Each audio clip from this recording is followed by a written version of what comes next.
kacdoonno iskhilaafsan ayaa ka socda gobolka Sanaag iyadoo ay Somaliland ku dadaalayso sidii gogashii nabadeed ee madaxweyne Cabdiraxmaan Maxamed Cabdullaahi Cirro uu halkaasi dhigay ayuu hana qaadi lahayd halka bariga gobolkaasina ay ka socdaan kacdoonno looga soo horjeedo maamul goboleedka Puntland Soomaaliya waxaana gobolkan ku hirdamayay saddex gacmood oo mid waliba ay saameynteeda leedahay madaxweynaha Somaliland Cabdiraxmaan Cirro ayaa la filayaa inuu magaalada Ceerigaabo ee xarunta gobolkaasi ku tagi doono safar haddaba muxuu salka ku hayaa kacdoonka maamul goboleedka Puntland looga soo horjeedo ee ka aloosan bariga fog ee gobolka Sanaag muxuu ka bedeli doonaa hirdanka gobolka Sanaag safarka madaxweyne Cabdiraxmaan Maxamed Cabdullaahi Cirro warbixinteennan ayaynu ku falaqaynaynaa qodobadaasi barnaamijyo looga soo horjeedo maamul goboleedka Puntland ayaa ka dhacay bariga fog ee gobolka Sanaag kuwaasi oo ka shidaal qaadanaya caaqil dhawaan halkaasi lagu dilay oo ilaa iyo hadda aan lahaynin sababtii loo dilay iyo ciddii ka dambeysay dilkiisa barnaamijyada tan ayaa waxa shidaalka ku sii shubaya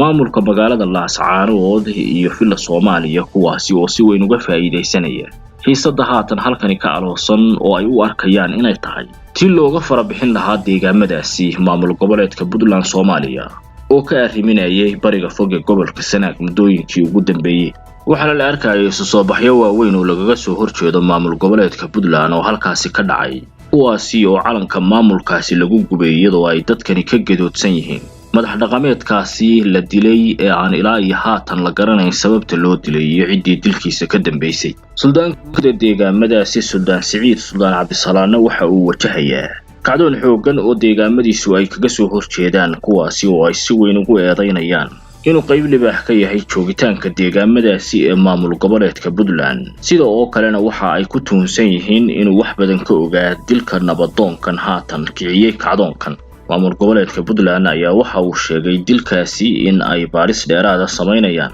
taasi oo lagu ogaan doono sababta uu dhacay iyo ciddii ka dambeysayba ilaa iyo haatanna baaristii ayaa socota hase yeeshee dadka ayaa gadoodsan oo si weyn uga soo horjeeda dhacdadaasi dhicitaankeeda oo ay u qaadan waayeen fursadaha kan ayaa u muuqda kuwa ay Somaliland ka faa'iideysan karto oo deegaamadaasi ku kasban karto sidoo kalena ay gacanteeda ku soo gali karaan inkasta oo gacan saddexaad oo Villa Soomaaliya ay bari taaraysa ay jirto hase yeeshee taag buuran kuma laha deegaamadaasi madaxweynaha Somaliland Cabdiraxmaan Maxamed Cabdullaahi Cirro ayaana la odorosayaa inuu tagi doono magaalada Ceerigaabo ee xarunta gobolka Sanaag halkaasi oo uu ka daahfuri doono mashaariic badan oo ay ka mid tahay gogol nabadeed oo uu halkaasi hore u dhigay iyadoo la arkayay dhaqdhaqaaqyo xooggan oo ay madax dhaqameed iyo mas'uuliyiin ka tirsan xukuumaddu wadaan ma jeceshahay barashada qur'aanka kariimka iyo culuumtiisa hab casri ah online adigoo jooga gurigaaga iyo goobtaada shaqada haddaba dugsiga casriga ah ee Maka Islamic Online waxaad ka baran kartaa qur'aanka kariimka higaada luqadda carabiga iyo culuumta shariicada isqoristu ay socotaa fadlan hore u gaadh wixii faahfaahina nagala soo xidhi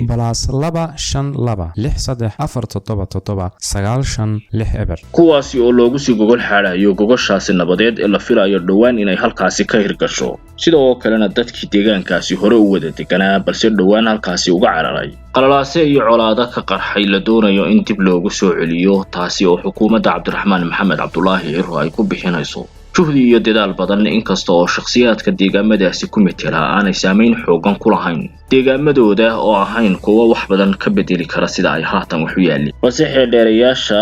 u dhuuntalola dhaqaaqyada ka socda gobolka Sanaag ayaa sheegaya Somaliland inay haysato fursado dahabi ah oo ay guud ahaanba gobolkaasi kula wareegi karto kagana saari karto gacan kasta oo ku jirta iyadoo kacdoonnada tan haatan ay ku hawlan tahay Puntland inay dejiso hase yeeshee ilaa iyo laga jawaabo dilkaasi dhacay iyo ciddii ka dambeysay aanay ahayn kacdoonno si fudud loo soo afjari karo dhaqdhaqaaqyada nabadeed ee ay Somaliland wado iyo gogosha magaalada Ceerigaabo la dhigay ayaan si najahaynin haddii aanu qayb ka ahayn suldaanka guud ee beelaha warsangeli Suldaan Siciid Suldaan Cabdisalaam kaasi oo fadhigiisu yahay haatan maamul goboleedka Puntland sheegayna deegaamadiisu in ay maamulkaasi wax la qaybsanayaan mana uu ahayn raggii gogoshaasi nabadeed aqbalay ee ka soo jawaabay hase yeeshee dhaqdhaqaaqyo xooggan oo loogu gogol xaarayo safarka madaxweynaha Cabdiraxmaan Maxamed Cabdullaahi Cirro